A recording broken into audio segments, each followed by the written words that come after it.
깊은 곳에 가서 금을 내린 것은 베드로에게 일어난 일이지만 그 말씀을 우리에게 적용하면 말씀을 듣고 지금까지 가보지 않은 곳에 가라고 하는 것이 주의 말씀이라는 거죠.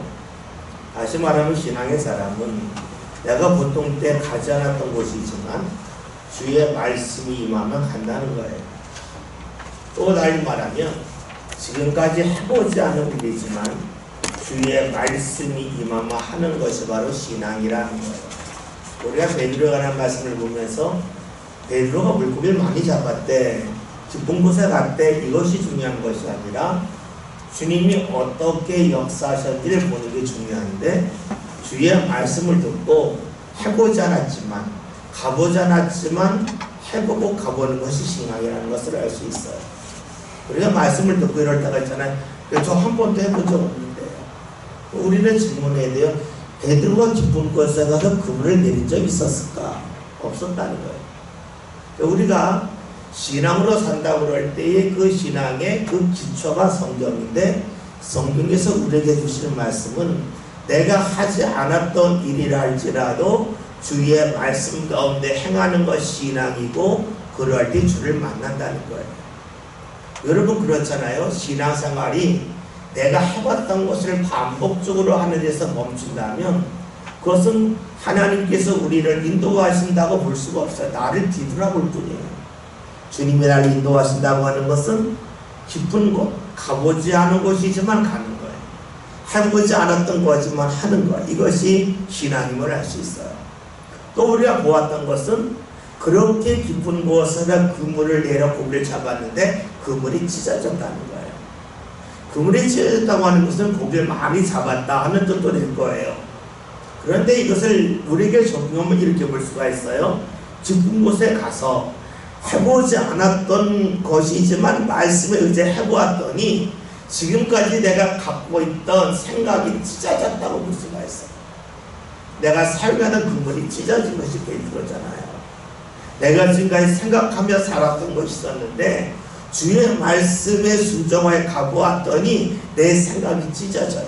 다시 말하면 내 생각으로는 이것이 일어날 수 없는 일이라고 여겼지만 말씀에 따라 움직였는데 이루어지더라는 거예요. 내 생각 속에 내가 갇혀 살지 않고 내 생각이 찢어지는 것이 바로 주를 만난 거고 신앙이라고 볼 수 있어요. 오늘 우리 김민아 집사님 기도하시면서 주께 주신 말씀 놓치지 않고 숨겨달라고 그랬잖아요. 그게 뭐예요? 말씀을 듣고 해보지 않은 것을 해보는 거예요. 내가 하고 있던 말씀을 들었기 때문에 할 수 있다, 이것이 아니라 내가 해보지 않았던 일이지만 주의 말씀을 듣고 해보는 거예요. 그랬더니 주님이 역사하셔서 내 생각의 그물이 찢어지는 것을 말해요. 지난주에 이 말씀을 전하면서 요한복음 21장에 나와 있는 말씀을 좀 다르라 그랬죠. 한번 찾아볼게요. 신약 185면 요한복음 21장 6절 읽고 11절 읽겠습니다.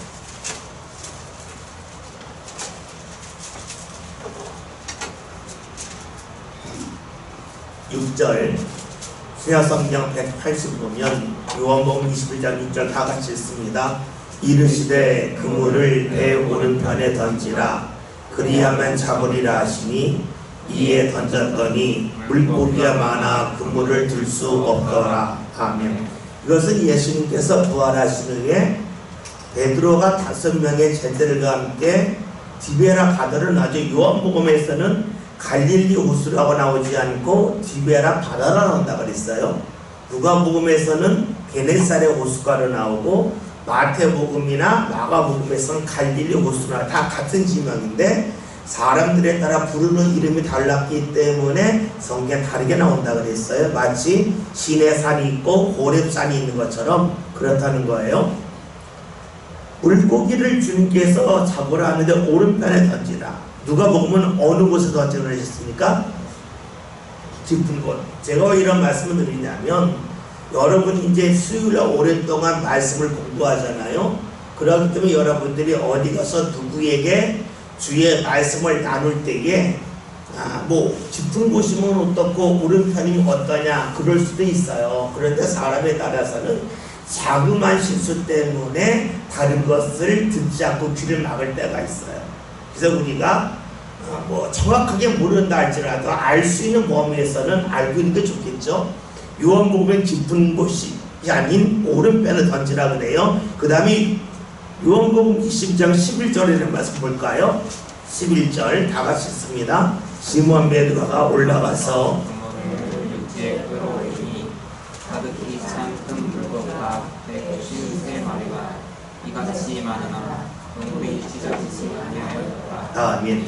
요한복음과 누가복음에 나와 있는 말씀은 차이겠다면 누가복음에서는 예수님을 따르기 전에 또 요한복음에서는 예수님이 부활하신 후에 그 다음에 누가복음에서는 깊은 곳에 그물을 던지고 요한복음은 오른편에 던지고 또 누가복음에서 그물이 찢어지고 요한복음에 그물이 찢어지지 않았다. 이게 가장 큰 차이예요. 물론 물고기 숫자가 나오냐 안 나오냐 뭐 몇 명이냐 이런 차이 있지만 큰 차이는 이 정도로 볼 수 있어요. 그리고 우리 질문을 해야 되겠죠. 누가복음에서는 예수님을 처음 만나고 따를 때죠. 따르고자 결심할 때 일어난 일은 그물이 찢어졌다는 거예요. 지금까지 내가 가진 생각이 찢어지는 것이 주님을 믿고 따를 때 일어나는 일이에요. 내 생각이 찢어지지 않으면 내가 주를 따를 수가 없어요. 왜냐하면 내 생각과 다르면 주를 멀리 하겠죠. 찢어지지 않으면 그 찢어지는 것이 필요해요. 그런데 요한복음 21절 안 찢어져요. 왜 안 찢어졌을까? 우리가 나름대로 해석이 필요하겠죠. 저의 해석은 이래요. 왜 안 찢어졌을까? 지금까지 주님을 만나면서 경험했던 수많은 일을 네가 계속해서 기억해내지 않겠냐. 네가 지금까지 3년 동안 예수님과 함께하면서 경험했던 수많은 일들이 삶이 어려움이 있으면 다 잊어먹었어요. 그러니까 예수님을 부인도 하고 도망도 가잖아요. 그런데 이제 앞으로는 잊지 마라. 어떤 일이 있어도 네가 지금까지 경험한 주의 은혜를 네 삶 가운데에서 빠져나가지 않도록 잘 기억하라는 말씀이 어쩌면 주님께서 역사하실 때에 그물이 찢어지지 않은 것이 아닐까라고 볼 수 있어요. 물론 해석이지만 우리가 말씀을 읽으면서 이렇게 좀 구별할 필요는 있을 것 같습니다. 오늘 말씀 봅니다. 7절로 갑니다. 누가복음 5장 7절. 이에 다른 배에 있는 동무들에게 손짓하여 와서 도와달라 하니 그들이 와서 2배의 처음에 잠기게 되었더라. 말씀을 보면 너무나 많은 물고기가 잡혀서 그물이 찢어졌는데 그 양이 얼마나 많은지 자기 홀로 또 안드레를 같이 있었기 때문에 둘이서 끌어올릴 수 없었다는 거예요. 2배에 가득했다는 겁니다. 잡은 물고기는 베드로의 능력이 아니라 주의 말씀에 순종한 결과, 은혜의 결과입니다. 주의 은혜의 특징이 무엇이냐면 내 삶을 채우고도 남는다는 것, 넘친다는 것. 우리가 신앙생활 할 때에 주의 은혜가 내게 이것뿐이 안 돼 라고 하면 신앙생활을 하지 않겠죠. 주께서 주시는 것이 내가 기대한 것 이상으로 주실 때에 우리는 주를 믿을 수 있어요. 여러분 그렇잖아요. 누구를 만났는데 누가 여러분에게 선물을 준다고 그러는데 뭐 기대로 하지 않았겠지만 너무 기대 이하의 선물을 줬어요. 그럼 어떤 마음이 듭니까? 이 사람이 어떻게 한 줄에 만질이 이걸 주나 하는 마음을 가질 수도 있어요. 반대로 어떤 사람은 나에게 너무나 큰 선물을 줘서 내가 놀랄 수도 있어요. 그러면 우리가 그 다음에 그 사람을 만날 때에 나의 마음이 달라질 수밖에 없겠죠. 하나님을 믿는 것도 그래. 내가 하나님을 믿었는데 겨우 이거 나한테 은혜 주셨나? 하면 누가 하나님을 열심히 믿겠어요. 하나님을 믿는데 그 은혜가 너무 큰 거예요. 오늘 말씀으로 말하면 베드로의 그 배에 물고기를 다 채우고도 남는 거예요. 그렇다면 주께서 주신 은혜가 넘친다는 것은 무엇을 말할까 하는 거예요. 우리가 여기서 주의될 것이 있어요. 그게 뭐냐면 내가 준비한 것보다 넘친다는 거예요. 다시 말하면 내가 나름대로 신앙의 그릇을 준비했는데 내가 준비한 것에 비하면 넘친다는 거예요. 근데 우리는 준비하지도 않고 상상 속에서 주님께서 나한테 이만큼 주셔야 돼. 그릇을 준비하지 않고 주의 은혜를 기대하면 넘칠 게 없는 거예요. 내가 그릇을 준비했는데 내가 준비한 그 그릇보다 주께서 허락하신 은혜가 차고로 넘쳤다는 것이 오늘 본문의 말씀으로 볼 수 있어요. 우리 잘 아는 마태복음 20장에 포도원 특권의 비유가 있죠. 주인이 일찍 가서 포도는 일할 사람을 불러요. 그 다음에는 3시, 6시, 9시, 11시가 나와요. 3시는 오전 9시를 말하고 6시는 정오를 말하고 9시는 오후 3시를 말하고 11시는 오후 5시를 말해요. 일이 오후 6시에 맞춰졌어요.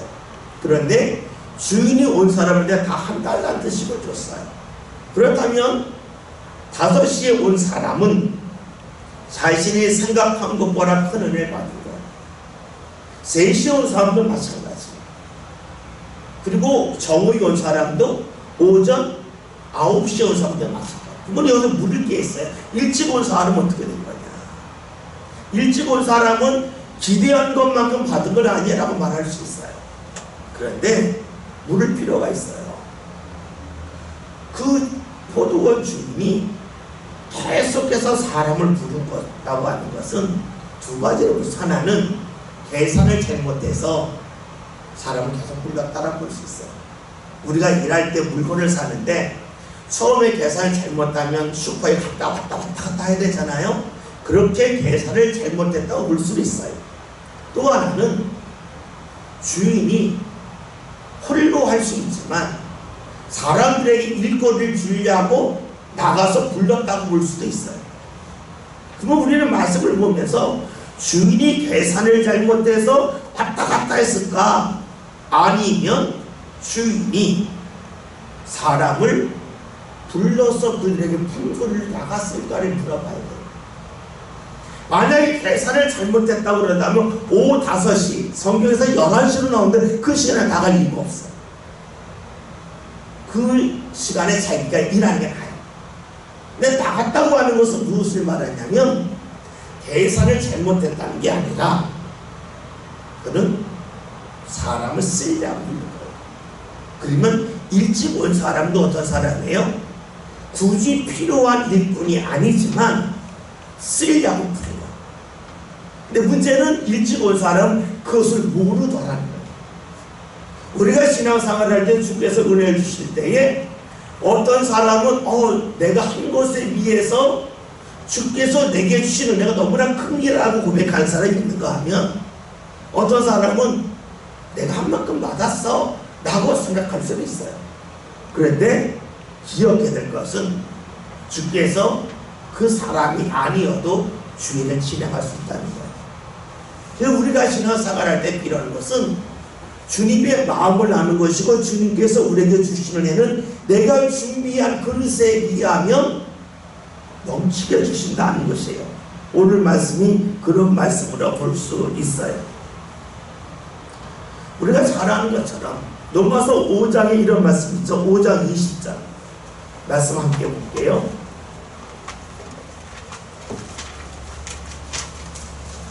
신약성경 246년 함께 봅니다. 로마서 5장 20절 말씀 봅니다. 율법이 들어온 것은 범죄를 더하려 함이라. 그러나 죄가 더한 곳에 은혜가 더욱 넘쳤나니. 아멘. 죄가 더했다고 하는 것은 내가 그만큼 부끄러움과 나의 나약함을 알았다는 거예요.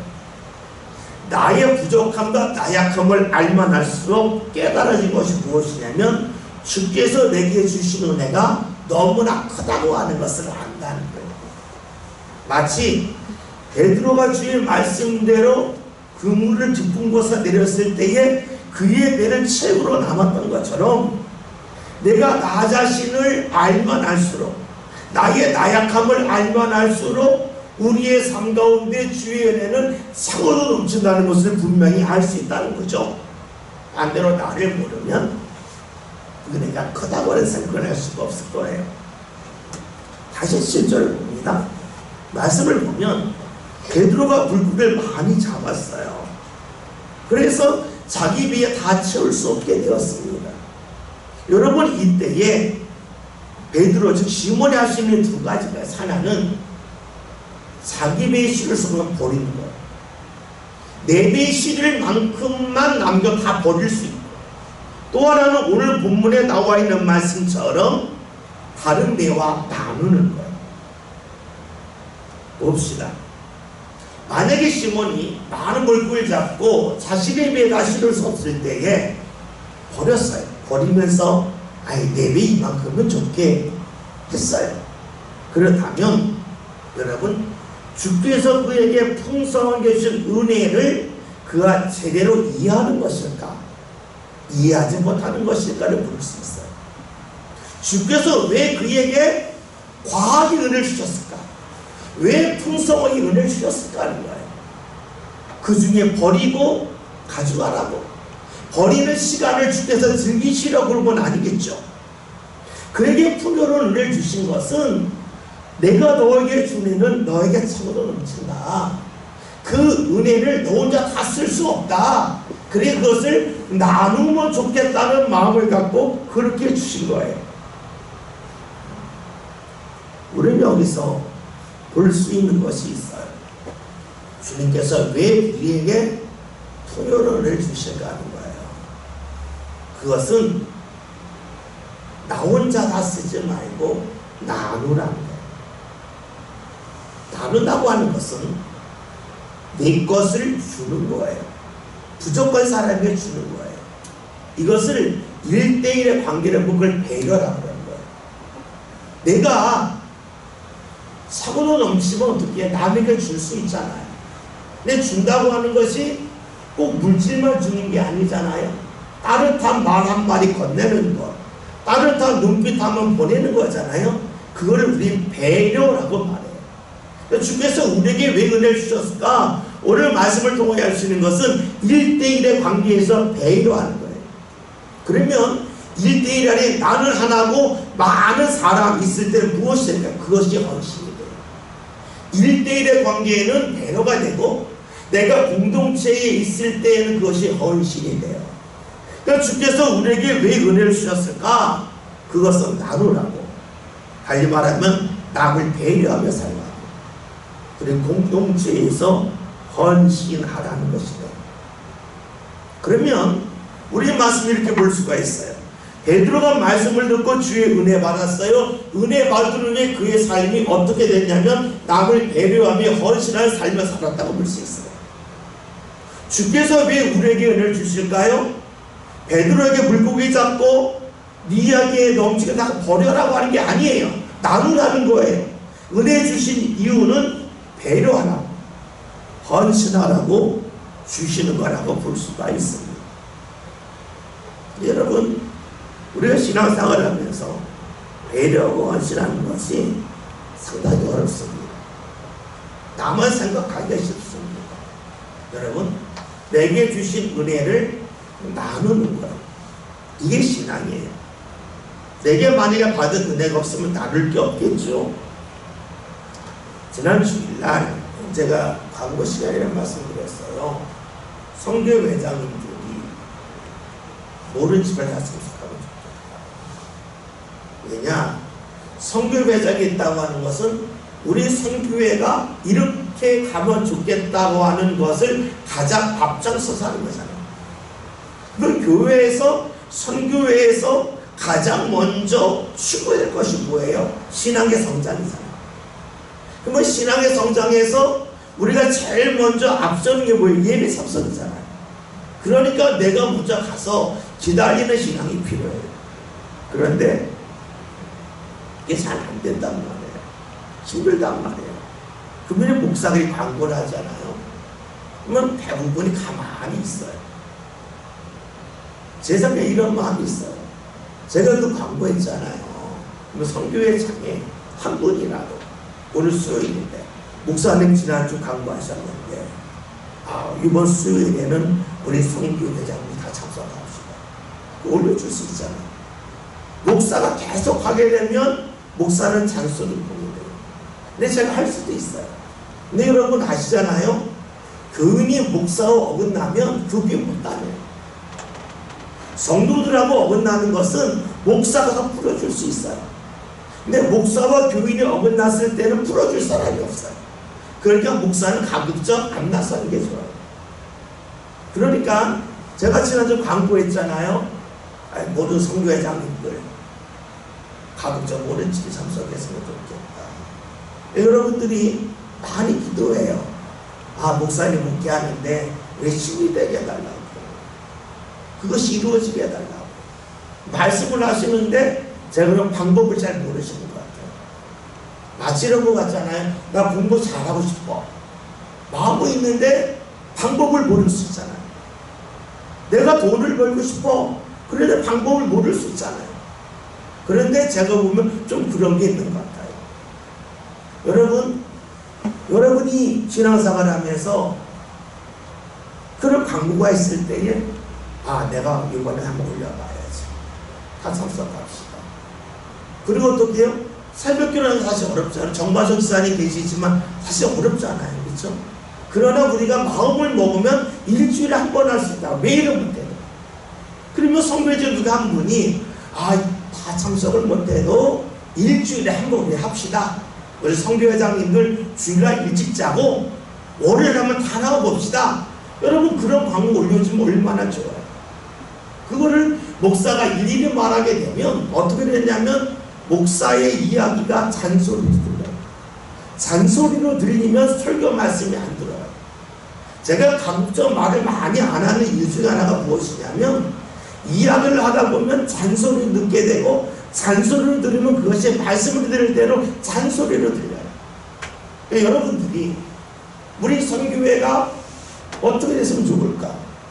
우리 선교회가 부흥한다는 게 뭘까? 우리 선교회가 하나님께 인정받는다는 게 뭘까? 여러분 그걸 한번 생각해 보시고 가장 먼저 할 일은 무엇일까? 그러면 다 한 번에 못하지만 나눠서 할 수 있잖아요. 끊어서 할 수 있잖아요. 한번 그렇게 꼭 해보시면 좋을 것 같아요. 8절 말씀 다 같이 있습니다.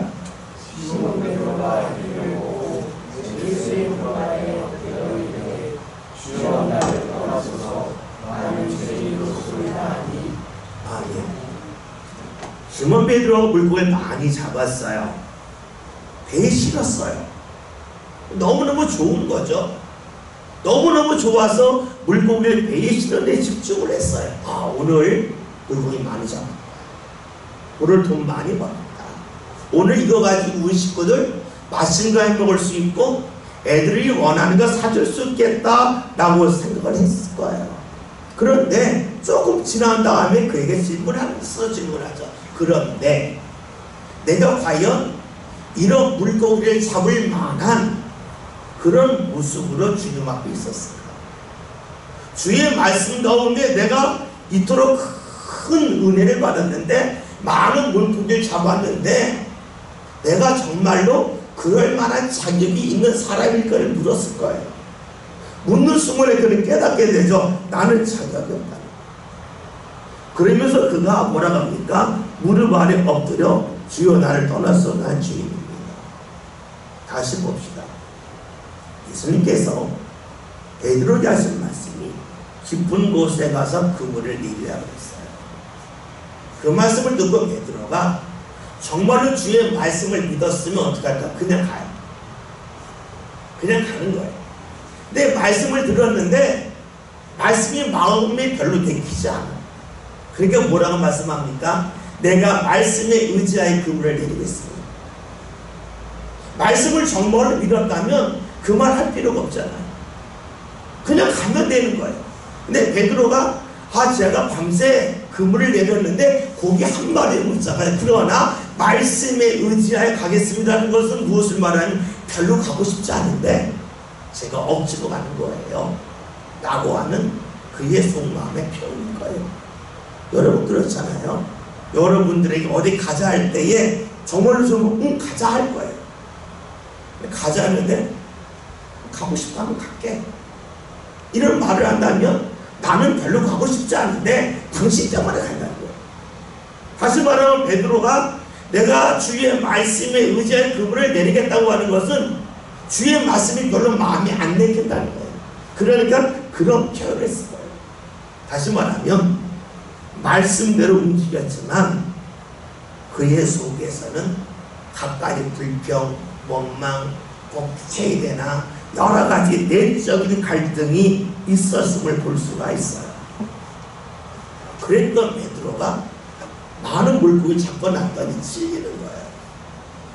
내가 주의 말씀을 기쁘게 순종한 거 아닌데 내가 과연 이런 은혜를 받을 만한 자격이 있을까 하는 생각이 드니까 뭐라고 합니까? 주님 나 떠나주세요. 저는 죄인입니다 라고 말합니다. 그런데 이것을 우리가 꼭 나쁘게 볼 필요는 없어요. 뭐든지 우리가 해석을 어떻게 하느냐에 따라서 달라져요. 여러분, 내가 부끄럽지 않았는데 부끄러움을 느꼈다고 하는 것은 내가 그만큼 성장했다는 증거예요. 우리가 지금은 워낙 도시화가 돼서 자기 미사 다니잖아요. 그러니까 여러분이 누구를 30년, 40년 보고 살기가 어려워요. 대부분이 한 10년 보기 바빠요. 근데 예전에 한 동네에서 오래 살 때에 어르신들이 그런 얘기 애르고, 야, 너 어렸을 때에 서서 오줌 쌌어. 너 되게 많이 울었어. 그런 이야기예요. 그러면 듣는 사람이 별로 좋아하진 않아요. 왜냐하면 부끄러운 과거이기 때문에 그래요. 그러나 그 소리를 들을 수 있는 이유는 무엇이냐면 그것을 뒤로 할 만큼 성장했기 때문에 그래요. 베드로가 자신이 과거에 행했던 것이 부끄러움을 알아요. 그것이 죄인임을 알아요. 그건 달리 말하면 그가 믿음이 성장했다 하는 거예요. 믿음이 성장할 때 일어나는 일이 무엇입니까? 과거에 행했던 일에 대하여 뉘우침이 떠나는 거예요. 성장하지 않았으면 과거에 옳은 것이 지금도 옳아요. 과거에 그럴 만한 이유였던 것이 지금도 그럴 만한 이유예요. 근데 성장하고 나면 과거의 이유라고 말했던 것이 지금 돌이켜보면 이유 같지 않은 이유였어요. 그래서 베드로가 성장을 해요. 은혜 받고 났더니 성장을 해요. 그래서 하는 말이 무엇이냐면 내가 죄인이라는 거예요. 우리가 믿음으로 성장했을 때 일어나는 일은 나의 나약함과 죄성을 발견하는 거예요. 이것을 다른 말로 하면 내가 하나님 앞에 가면 가까이 갈수록 하나님을 우리가 빛이라고 표현하잖아요. 빛 대신 하나님 앞에 가면 갈수록 내 삶 가운데 보이지 않았던 자그만 티가 많이 보이는 거예요. 마치 우리가 아주 처음 칼라 텔레비전 나왔을 때에 보면 사람 얼굴에 티가 안 보였어요. 근데 요즘은 텔레비전이 너무 좋아지다고 하더니 나이 드신 분들 나오면 자세히 보면 검버섯이라고 화장을 많이 써도 이렇게 보면 검버섯이 보여요. 예전에는 안 보였어요. 근데 지금은 워낙 밝아지니까 안 보였던 게 보여요. 마찬가지예요. 내가 주님의 밝은 그 빛을 경험할 때 일어나는 무엇이냐면 과거에 보이지 않았던 내 삶의 티가 보이고 흠이 보여. 그것을 다른 말로 하면 죄가 보인다는 것이고, 또 다른 말로 하면 내 죄를 그만큼 주님이 용서하셨음을 보게 되는 것이고, 그러한 간에 더욱더 겸손해지는 모습으로 볼 수가 있습니다. 우리가 잘 아는 말씀 중에 이와 유사한 말씀이 이사야 6장에 나와 있는데 함께 찾아보겠습니다. 이사야 6장 1절부터 5절, 구약성경 974년입니다.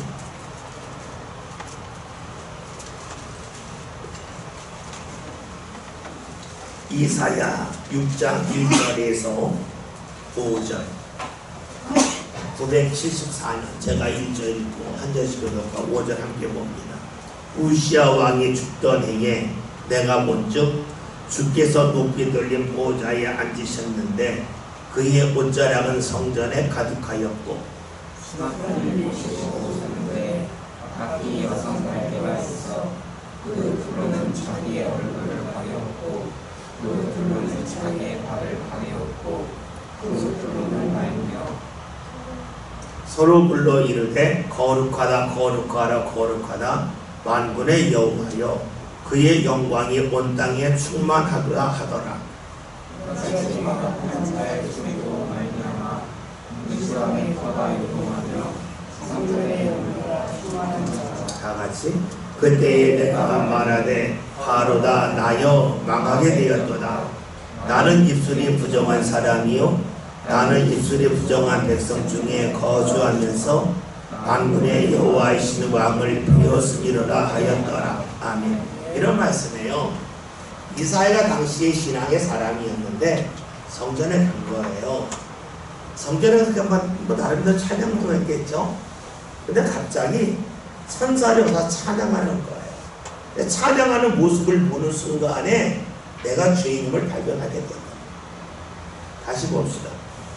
우리 교회에서 내가 찬양을 나름대로 잘했어요. 찬양을 하는데 어떤 분은 찬양 너무너무 잘하는 거예요. 그 찬양 소리를 듣는 순간에 내가 찬양 잘 못했네 라고 느낄 수 있겠죠. 이것을 어떤 성량과 박자로 보지 말고 그 사람의 그 찬양 속에 묻어나는 신앙으로 봅시다. 내가 나름대로 신앙적으로 찬양을 했는데 어떤 사람이 찬양하는 거 보았는데 찬양 속에 굉장한 신이나 하나님의 영이 함께함을 느껴요. 그럴 때 어떤 마음이 들까요? 우리가 나보다 실력 뛰어난 사람 앞에서 나 찬양 잘 못하네 라고 마음 갖는 것처럼 내가 찬양할 때에 제대로 준비되지 못한 가운데 찬양이 있구나 하는 마음을 가질 수가 있겠죠. 이것이 바로 이사야의 모습으로 보면 좋아요. 천사들이 찬양하는 모습을 보았더니 어떤 찬양이었을까요? 온 삶을 합쳐서 찬양하는 모습을 보는 거예요. 표정도 보는 거예요. 그것이 느껴지는 거예요. 그러니까 지금까지 나름대로 자기도 찬양을 했는데 내가 찬양하는 것은 저들이 찬양하는 것에 비하면 너무너무 준비 없이 있구나. 너무너무 믿음 없이 있구나 하는 것을 깨달으면서 뭐래요? 나는 부정한 사람이라. 나는 입술이 부정한 사람이라 라고 하는 고백이 나오는 거예요.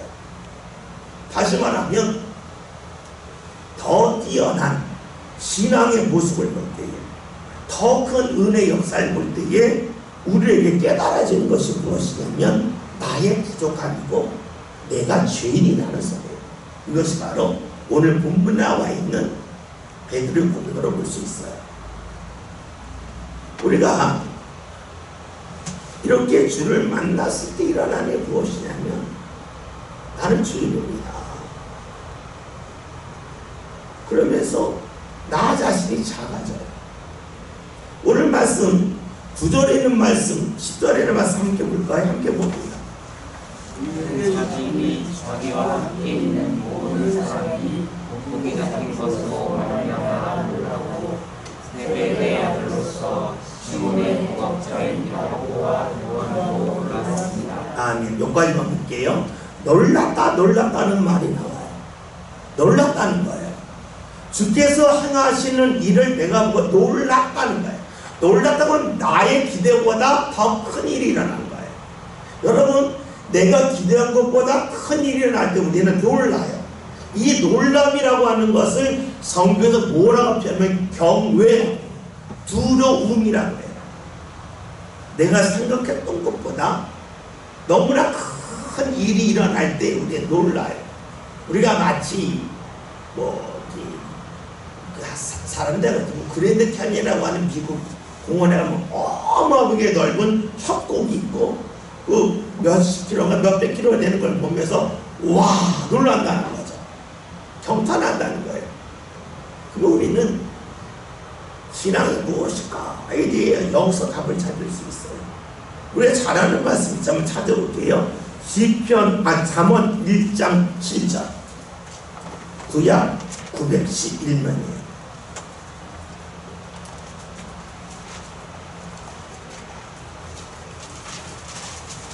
잠언 1장 7절. 구약 912 다 같이 읽습니다. 여호와를 경외하는 것이 지식의 근본이거늘. 여러분 이 말씀 많이 들었을 거예요. 많이 본 말씀이에요.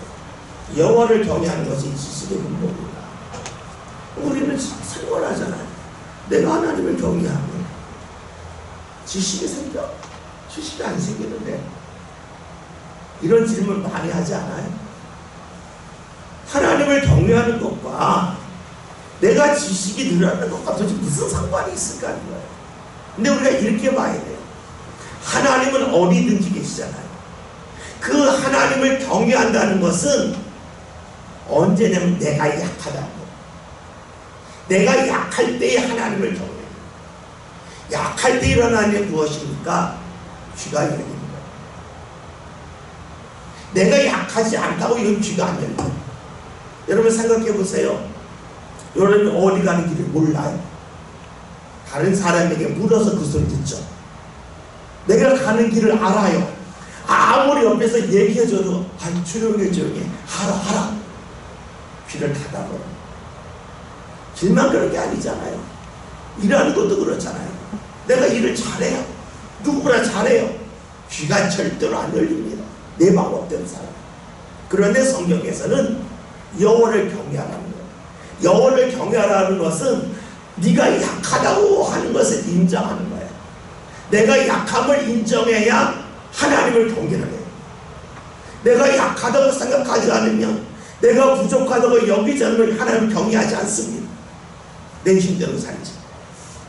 다시 말하면 하나님을 경외하는 사람은 내가 약함을 알고 하나님의 은혜를 사모해요. 그런데 하나님의 은혜는 하나님이 나에게 직접 주시기도 하지만 내가 만나는 사람을 통하여, 내가 경험하는 일을 통하여 다가와요. 그러니까 내가 하나님을 경외하면서 하나님 앞에서 낮아질 때 비로소 내 귀가 열려요. 내 눈이 열려요. 다시 말하면 하나님을 경외하여 교만하지 않는 사람에게는 지식이 쌓여요. 그런데 하나님을 경외하지 않으면 귀가 닫히고 눈이 닫혀서 다른 걸 듣질 않아요. 그러니까 지식이 쌓일 수가 없어요. 우리가 이 말씀을 보면서 여호와를 경외하는 것이 지식의 근본이라 바로 연결이 잘 안 돼요. 그런데 경외가 무엇인가 생각하면 연결이 돼요. 경외는 내가 하나님 앞에 놀라는 거고, 나의 약함을 아는 거고, 약함을 알 때 주의 은혜를 사모하게 되고, 주의 은혜를 사모하는 사람은 귀가 열리고 눈이 열려요. 그래서 우리가 여호와를 경외하는 게 중요해요. 우리가 예배하는 것도 마찬가지죠. 예배 시간에 예배를 잘 드리는 사람은 어디서든지 잘해요. 왜요? 보이지 않는 하나님 앞에서 잘하는 사람이 보이는 사람을 왜 못하겠어요? 여러분 그렇잖아요. 보이지 않는 데서 법을 지키는 사람이 사람을 보는 데서 더 잘 지킬 것 아니겠어요? 그런데 보이지 않는 데서 법을 지키지 않는 사람은 보이는 데서 법을 지킬 수도 있지만 안 지킬 수도 있어요. 습관이 돼서. 그러니까 우리가 하나님 앞에 나와 예배할 때에 바르게 드린다, 잘 드린다고 하는 것은 하나님께서 네 삶이 어디서든 잘 될 수 있는 길이라 하는 것을 우리에게 알려주시는 방법 중에 하나가 될 수 있어요. 우리가 예배를 시간 못 보내면 돼, 그럴 수도 있어요. 그러나 우리가 하나하나 연결해 보면 연결 잘 안 되는데 그 가운데 돌 하나 징검다리를 만들게 되면 그 답이 나온다는 거예요. 하나님을 경외하는 것이 무엇일까? 하나님 앞에 놀라는 거예요. 놀란다고 하는 것은 하나님 앞에 나의 부족함을 아는 거고, 나의 연약함을 아는 거고, 그런 사람은 어떻게 돼요? 귀가 열리고 눈이 열려요. 그러니까 자연스럽게 하나님을 경외할 줄 아는 사람은 하나님이 여기저기 많은 경험을 통해서 주시는 지식을 받아들일 수가 있고 그 지식에 쌓이는 사람이 된다는 거예요. 그러나 하나님을 경외할 줄 모른다면 내가 다 알아요. 하나님 간섭하지 마세요. 내가 충분히 살 수 있어요. 라고는 마음을 갖고 사는 사람은 어디서든지 귀가 열리기 어렵고 눈이 열리기 어려워. 우리가 하나님을 믿는 것이 당장 무언가 내 손에 쥐어지는 것이 있다 라고 볼 수 있지만 그것을 통하여 얻는 것이 너무 많아요. 근데 우리는 그것을 잘 모를 때가 있죠. 오늘 말씀 같이 보겠습니다. 맨 처음에 보았던 말씀이 그물이 찢어지는 누가복음 말씀입니다. 그물이 찢어지지 않는 그러한 요한복음의 말씀을 비교하면서 주의 은혜를 받기 시작할 때의 특징은 내가 찢어져야 되는 거고, 받은 은혜는 그물이 찢어지지 않는 것처럼 잘 모으는 것이 중요하다 하는 말씀을 보았어요. 주의 은혜를 받았을 때에 우리가 준비한 것 이상으로 주께서 주시는데, 준비한 것 이상으로 주셨을 때 버릴 수도 있고 나눌 수도 있다. 근데 신앙의 삶은 나눈다는 거예요. 나눈다고 하는 것을 1대1 관계에서 배려고, 공동체에서는 헌신으로 볼 수 있다 그랬어요. 그런 은혜를 받았을 때 베드로가 자신을 보면서 자신의 잘못을 알게 돼요. 그래서 내가 죄인이라고 고백을 해요.